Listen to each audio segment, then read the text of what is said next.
So, willkommen zum neuen Video. Schön, dass ihr wieder eingeschaltet habt. Wir wollten uns heute mit unserem Verdeckkastendeckel bei unserem 107er beschäftigen. Mit der ganzen Technik, mit dem Aufbau, mit der Mechanik von diesem Verschluss vom Verdeckkasten und was man machen kann, wenn sich die Spannhülse abgelöst hat von der Mechanik bzw. die Verschlüsse vom Verdeckkastendeckel nicht mehr richtig funktionieren, wie man sich da weiterhelfen kann. Das möchte ich euch heute zeigen und dann würde ich sagen, fangen wir direkt an nach dem Intro. Bis gleich.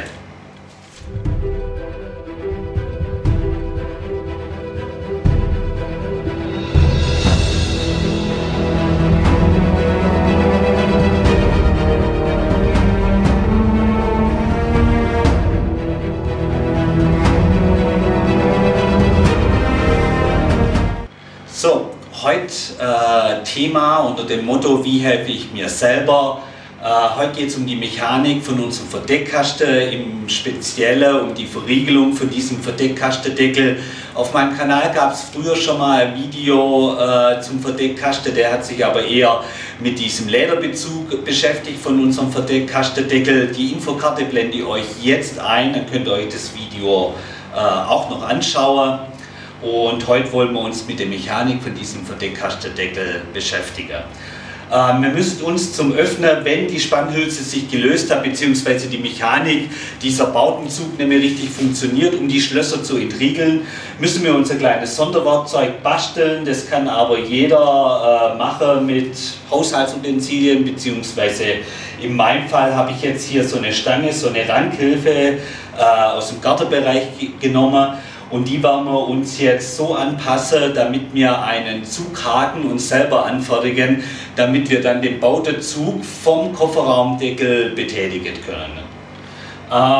Meine Rankhilfe, meine Stange, mein Schweißdraht funktioniert auch oder würde auch funktionieren, hat eine Materialstärke von knappe 5 mm. Und wir benötigen, um unseren Zughaken Stelle zu fertigen, brauchen wir eine Länge von 60 cm, 65 cm. Also sägen wir jetzt diese Rankhilfe hier ab und formen uns dann unseren Zughaken.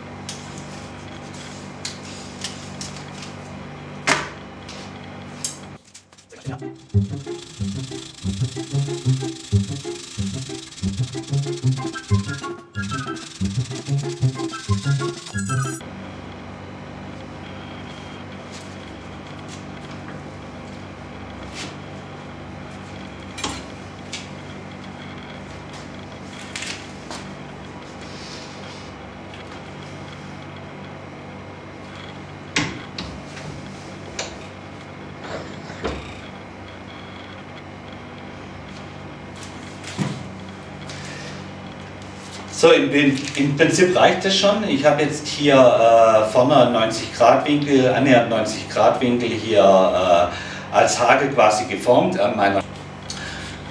Und jetzt kann ich hochgehen ans Fahrzeug und versuche über den Kofferraum am rechten Scharnier links vorbeizufahren, um in diesen Raum von dem Verdeck reinzukommen, um dann diesen Bautenzug quasi zu erwischen und dann mit diesem, mit dieser Kralle, mit diesem Haken dann versuche, das Schloss zu entriegeln. Und das schauen wir uns jetzt oben am Fahrzeug an. Ich habe hier vorne mit dem Kreppband den Haken ein bisschen abgeklebt, damit ich mir einfach diese Beschichtung nicht verkratze innen drin. Das muss ja nicht unbedingt sein, deshalb habe ich da vorne ein bisschen was Weiches hingemacht, damit wir unseren Lack bzw. den Unterboden von unserem Verdeckkasten nicht verkratzen. Und jetzt kann ich hier an der rechten Scharnier von diesem Kofferraumdeckel kann ich links dran vorbeifahren. In meinem Fall ist jetzt die Trennwand zwischen Kofferraum und Tank schon abmontiert, weil ich da auch nur ein bisschen was am Machen habe. Das funktioniert aber genauso gut, wenn ihr den Teppich entfernt von dieser Trennwand und die Trennwand dran lasst. Die braucht ihr nicht unbedingt mit einer, glaube 22 Schrauben oder mit was die befestigt sind, plus diese Schraube, der den Ausgleichsbehälter vom Tank noch hält, braucht ihr nicht unbedingt abmontieren. Es reicht, wenn ihr den Teppich wegmacht, die Verkleidung wegmacht und dann links vom Kofferraumscharnier vorbeifahrt mit dem Haken und dann kommt ihr bis in den Raum hier rein. Ich zeige das jetzt mal von der anderen Seite. So, jetzt hier beim geöffneten Deckel, normalerweise ist der Deckel ja zu, sonst würde ja die ganze Prozedur ja gar nicht erst machen. Aber nur, dass man das jetzt hier auf dem Video sieht, fahre ich jetzt mit dem Haken hier hinter rein. Ich komme hier seitlich am Scharnier raus, über den Kofferraum, komme dann hier rein und kann dann mit dem Haken, mit ein bisschen Gefummel, dann hier drunter fahren, den nach oben richte und kann diesen Bautezug quasi das Kabel nach hinten ziehen. Und jetzt seht ihr schon, wie sich die Haltenase hier für diesen Verschluss nach vorne bewegt. Ich lasse es nochmal los, damit man das genau sieht. Und kann dann hier das rechte Schloss von meinem Verdeckkasten öffnen. Ja. Der entriegelt dann hier oben die Schlossoberseite hier an meinem Verdeckkastendeckel hier oben.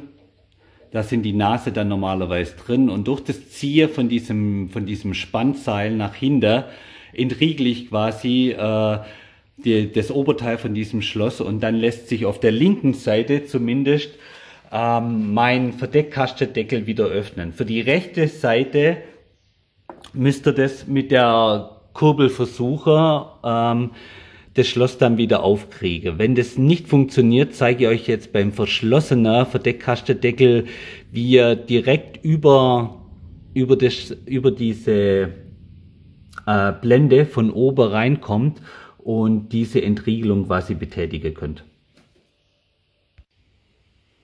So, damit ihr mir auch glaubt, dass das Ganze auch funktioniert, müssen wir das jetzt natürlich so mal testen.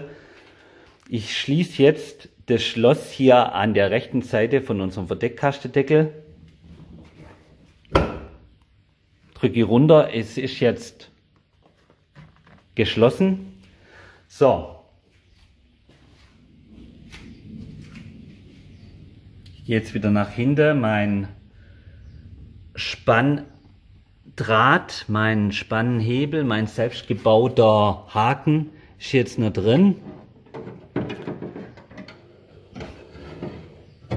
Ich mache den nochmal komplett raus.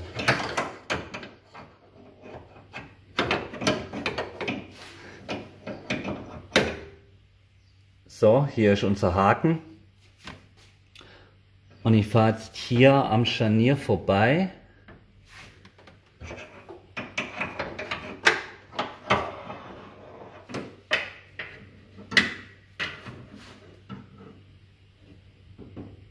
Bis ich jetzt hier bei 65 cm, was wir jetzt hier als Länge benutzt haben, bin ich jetzt schon an der Vorderwand dran. Ich mag das jetzt schon, Widerstand habe ich jetzt hier und bin jetzt ungefähr auf Höhe vom Scharnier.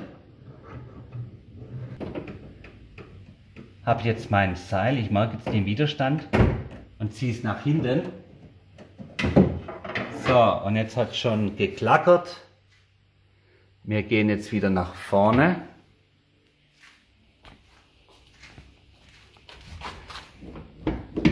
Und sehen jetzt hier, dass ich jetzt mein rechtes Schloss durch das Ziehen über den Kofferraum quasi entriegelt habe.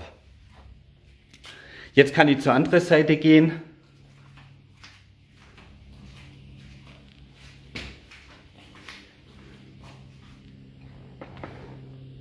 Drücke meine Kurbel nach unten und kann die linke Seite entriegeln und dann habe ich meinen Deckel komplett entriegelt und kann den dann öffnen. So, das war jetzt eine Variante, wenn dieser Bautenzug nämlich richtig funktioniert, um das rechte Schloss des Verdeckkastens aufzubekommen. Aber was mache ich, wenn beide Schlösser nicht mehr aufzukriegen sind? Dann kann ich natürlich lange von hinten versuchen, diesen Bautenzug nach hinten zu ziehen und das Schloss zu entriegeln. Wenn der Bautenzug aber komplett ab ist, an beiden Seiten, beziehungsweise diese dieses Umlenkscharnier hinter im Verdeckkasten nicht mehr richtig funktioniert, dann kann ich natürlich lange an meinem Bautezug ziehen, dann funktioniert da trotzdem nichts und ich kriege meine Verriegelung nicht geöffnet. Man schaut uns diese Mechanik von diesem Unterteil vom Schloss, von diesem Verdeckkastendeckel jetzt an und dann zeige ich euch, wie im geschlossenen Zustand ihr die Schlösser einzeln hier direkt unter der Blende öffnen könnt. So, um die Schlösser einzeln aufzubekommen über die Blende, muss ich erst wissen, in welche Richtung ich diese Zapfen hier bewegen muss. Und zwar, wenn ich hier die Innenbetätigung, die Handkurbel nach unten drücke,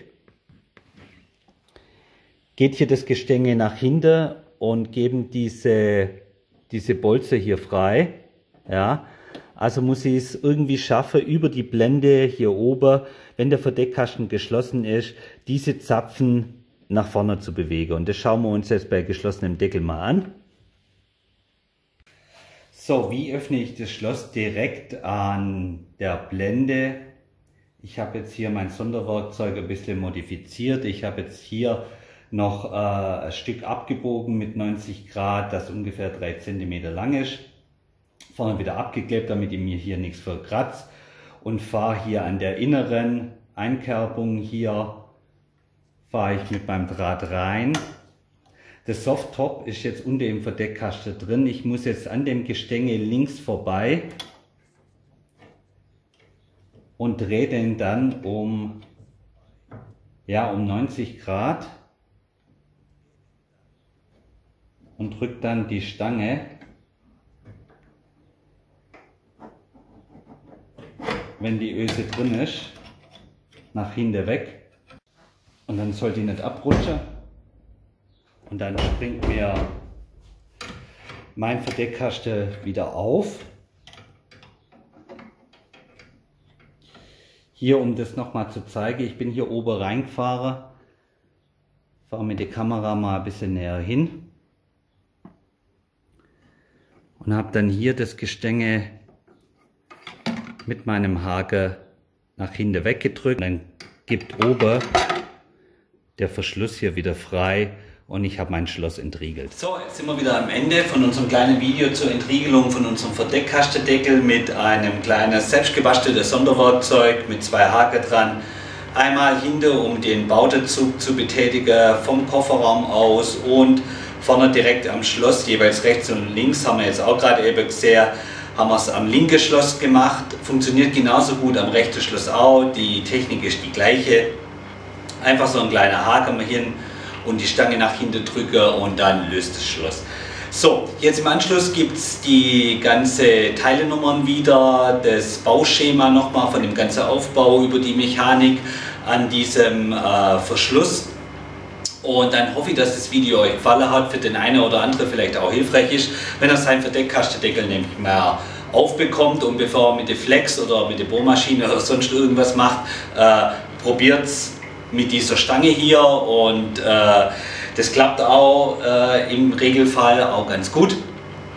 Und dann freue ich mich wieder für das Interesse, wo da war, fürs Zuschauen. Wie immer gilt, teilt den Kanal, abonniert den Kanal, liked das Video, schreibt auch Kommentare gern.